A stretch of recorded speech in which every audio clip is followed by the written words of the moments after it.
টক দই, ইনো ও baking powder ছাড়াই আটা দিয়ে ইনস্ট্যান্ট মুচমুচে ও রসালো জিলাপি বানানোর সবচেয়ে সহজ রেসিপি। অনেকেই বলেন টক দই ছাড়া নাকি জিলাপিই হয় না। আজ আমি আপনাদেরকে টক দই, ইনো, বেকিং পাউডার ছাড়াই এই মুচমুচে জিলাপি তৈরি করে দেখাবো।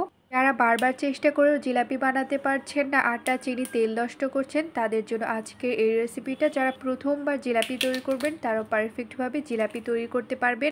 নো ফেইল একটা রেসিপি, যে কেউ বানাতে পারবে এই জিলাপিটা।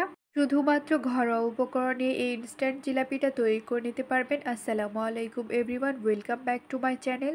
টক দই, ইনো ও বেকিং পাউডার ছাড়াই আটা দিয়ে ইনস্ট্যান্ট মুচমুচে ও রসালো জিলাপি তৈরি করার জন্য প্রথমেই প্যানের মধ্যে 2 কাপ চিনি নিয়ে নিচ্ছি। আপনারা চাইলে 1.5 কাপ চিনিও ব্যবহার করতে পারেন অথবা 1 কাপ চিনিও ব্যবহার করতে পারবেন। এরপর 2 কাপ চিনির জন্য 1 কাপ পানি দিয়ে দিচ্ছি। এতে করে চিনিগুলো কিন্তু খুব বেশিক্ষণ জাল করার প্রয়োজন হবে না, অল্প সময় জাল করে নিলেই হয়ে যাবে। এরপর জিলাপিগুলোর খুব সুন্দর একটা কালার আনার জন্য অল্প পরিমাণে জর্দার রং নিয়ে নিচ্ছি। আপনারা চাইলে ফুড কালারও ব্যবহার করতে পারবেন। এতে করে জিলাপিগুলো খুবই সুন্দর লাগবে দেখতে। আপনারা চাইলে এটা স্কিপ করতে পারবেন। স্প্যাচুলারের সাহায্যে চিনি ও পানিটাকে খুব ভালো করে মিশিয়ে নিচ্ছি। এরপর চুলার আঁচটা মিডিয়াম হিটে রেখে চিনি আর পানিটাকে খুব ভালো করে জাল করে নিতে হবে।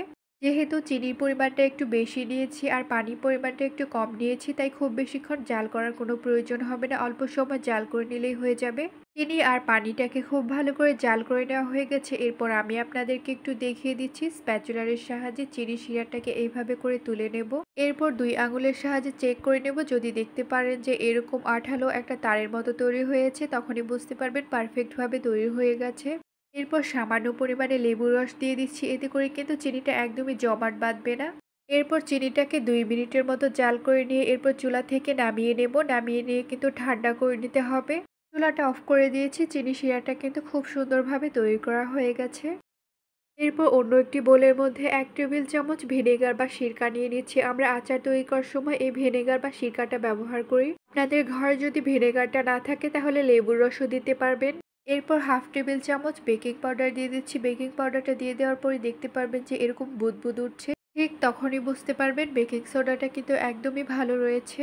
এরপর 1 টেবিল চামচ রান্না করা রেগুলার সাদা তেলটা দিয়ে দিচ্ছি। আপনারা তেলের পরিবর্তে বাটার অথবা ঘিও ব্যবহার করতে পারবেন, তবে বাটার অথবা ঘি ব্যবহার করলে সবচেয়ে বেশি ভালো হবে। এরপর 1 কাপ আটা দিয়ে দিচ্ছি। আপনারা চাইলে আটার পরিবর্তে ময়দাও ব্যবহার করতে পারবেন। এরপর নর্মাল টেম্পারেচারে থাকা 1 কাপ পানি নিয়ে নিচ্ছি। পানিটা অর্ধেকটা দিয়ে দেবো। এরপর হুইস্কের সাহায্যে এইভাবে করে মিশিয়ে নিতে হবে। মেশানোর সময় অবশ্যই খেয়াল রাখবেন যাতে করে কোনো রকম দলা পাকিয়ে না যায়। এরপর আবার অল্প পরিমাণে পানি দিয়ে দিচ্ছি। পানি দিয়ে দেওয়ার পর হ্যান্ড হুইস্কের সাহায্যে আবারও খুব ভালো করে মিশিয়ে নেব। হুইস্কের সাহায্যে খুব ভালো করে মিশিয়ে নেওয়া হয়ে গেছে। দেখতেই পাচ্ছেন বেটারটা ঠিক কতটা স্মুথ হয়েছে, একদম কিন্তু দলা পাকিয়ে যায়নি। এই বেটারটা তৈরি করতে আমার 1 কাপের পুরো পানিটাই লাগেনি, 1/2 কাপের একটু বেশি পানি লেগেছে। এখন আমি আপনাদেরকে একটু দেখিয়ে দিচ্ছি, খুব ভালো করে লক্ষ্য করবেন। বেটারটা যখন দেখতে পারবেন যে এরকম ছিঁড়ে ছিঁড়ে পড়ছে, ঠিক তখনই বুঝতে পারবেন পারফেক্টভাবে জিলাপির জন্য বেটার তৈরি করে নেওয়া হয়ে গেছে। এরপর 5 মিনিটের মতো আবারও খুব ভালো করে ফেটিয়ে নিতে হবে। এই বেটারটাকে কিন্তু একদমই রেস্টে রাখার কোনো প্রয়োজন নেই, ইনস্ট্যান্ট কিন্তু আপনারা জিলাপিটা তৈরি করে নিতে পারবেন। এরপর জিলাপিটা তৈরি করার জন্য আমি একটি মগের মধ্যে এইভাবে করে পাইপিং ব্যাগ দিয়ে দিয়েছি। এরপর বেটারটা এইভাবে করে দিয়ে দেব। পাইপিং ব্যাগের অর্ধেকটা পরিমাণে জিলাপির বেটারটা দিয়ে দেব। আপনাদের ঘরে যদি পাইপিং ব্যাগটা না থাকে তাহলে কিন্তু সসের বোতল দিয়ে এই জিলাপিটা তৈরি করে নিতে পারবেন, অথবা কিন্তু বোতলের ক্যাপটা ফুটা করেও কিন্তু এই জিলাপিটা তৈরি করে নিতে পারবেন। পাইপিং ব্যাগের অর্ধেকটা পরিমাণে কিন্তু জিলাপির বেটারটা দিয়ে দেওয়া হয়ে গেছে। এখন আমি আপনাদেরকে পাইপিং ব্যাগটা একটু দেখিয়ে দিচ্ছি। যখন আমরা জিলাপির ব্যাচটা তৈরি করব, ঠিক ওই সময়টাতে পাইপিং ব্যাগের সামনের দিকটা কেটে দিতে হবে। এরপর একটি ফ্রাই প্যান খুব ভালো করে গরম করে নিয়ে এরপর পরিমাণ মতো তেল দিয়ে দিয়েছি। তেলটাকে খুব ভালো করে গরম করে নিয়েছি। এরপর পাইপিং ব্যাগের সামনের দিকটা কেচি দিয়ে এইভাবে করে কেটে দেব।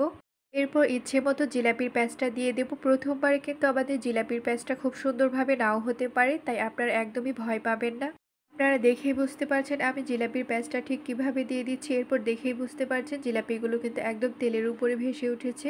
চুলার আঁচটা লো টু মিডিয়াম হিটে রেখে জিলাপিগুলোকে ভেজে নিতে হবে। এপাশ ওপাশ করে উল্টিয়ে পাল্টিয়ে দিতে হবে। এতে করে কিন্তু দুইটা পাশই খুব সুন্দরভাবে ভেজে নেওয়া হয়ে যাবে। মনে রাখবেন একদম গরম তেলে কিন্তু জিলাপিগুলো তৈরি করতে হবে, না হলে কিন্তু জিলাপিগুলো একদমই তেলের উপরে ভেসে উঠবে না। তাই তেলটা খুব ভালো করে গরম করে নেওয়ার পর এরপর জিলাপিগুলো তৈরি করবেন। তাই প্রত্যেকটা জিলাপি কিন্তু এরকম তেলের উপর ভেসে উঠবে আর প্রত্যেকটা জিলাপি কিন্তু মুচমুচে হবে। চুলার আঁচটা লো টু মিডিয়াম হিটে রেখে জিলাপিগুলোকে একদম মুচমুচে করে ভেজে নিতে হবে। চুলার আঁচটা কিন্তু কোনোভাবে হাই হিটে দেওয়া যাবে না, তাহলে কিন্তু জিলাপিগুলো উপরের কালার চলে আসবে আর ভিতরে কাঁচাই থেকে যাবে।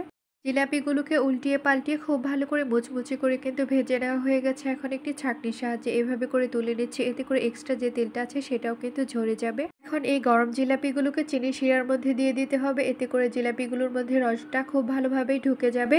এরপর আমি দ্বিতীয়বার যে জিলাপিটা তৈরি করেছিলাম সেই জিলাপিটা আমি আপনাদেরকে দেখিয়ে দিচ্ছি। এইভাবে করে আপনারা জিলাপির প্যাঁচটা দিয়ে দেবেন। দেখতেই পাচ্ছেন জিলাপির প্যাঁচটা ঠিক কতটা সুন্দর লাগছে। এইভাবে করে সবগুলো জিলাপির প্যাঁচ দিয়ে দেব। সবগুলো জিলাপির প্যাঁচ দিয়ে দেওয়া হয়ে গেছে। দেখতেই পাচ্ছেন জিলাপির প্যাঁচগুলো কিন্তু একদম তেলের উপর ভেসে উঠেছে। এখন চুলার আঁচটা লো টু মিডিয়াম হিটে রেখে মুচমুচে করে ভেজে নিতে হবে।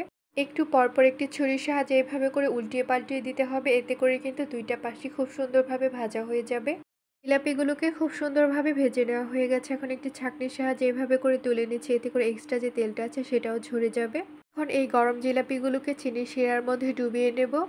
গরম জিলাপিগুলোকে চিনি শিরার মধ্যে দিয়ে দেওয়ার পর এরপর স্প্যাচুলারের সাহায্যে চিনি শিরার মধ্যে এইভাবে করে গড়িয়ে নেব।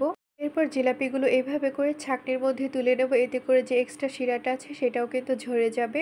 এরপর জিলাপিগুলোকে আমি একটি প্লেটের মধ্যে তুলে নিয়েছি। দেখতেই পাচ্ছেন জিলাপিগুলো ঠিক কতটা লোভনীয় লাগছে। এখন আমি আপনাদেরকে একটি জিলাপি একটু ভেঙে দেখাচ্ছি কতটা মুচমুচে হয়েছিল। আপনারা শব্দ শুনে বুঝতে পারছেন জিলাপিগুলো ঠিক কতটা মুচমুচে হয়েছিল। প্রত্যেকটা জিলাপি কিন্তু এরকম মুচমুচে হয়েছিল আটা দিয়ে। আর কোনোদিন কিন্তু জিলাপি তৈরিতে ভুল হবে না, যে কেউ বানাতে পারবে এই জিলাপিটা। আশা করি আমার এই জিলাপি বানানো দেখে যে কেউ বানাতে পারবেন। আর হ্যাঁ, যদি আমার এই জিলাপি তৈরির রেসিপিটি আপনাদের ভালো লাগে তাহলে অবশ্যই লাইক কমেন্ট আবার শেয়ার করবেন। ইউটিউব থেকে দেখে থাকলে সাবস্ক্রাইব করবেন আর ফেসবুক পেজ থেকে দেখে থাকলে ফলো করবেন। আর আমার এই ভিডিওটি দেখার জন্য আপনাদের সবাইকে অনেক অনেক ধন্যবাদ। আল্লাহ হাফেজ।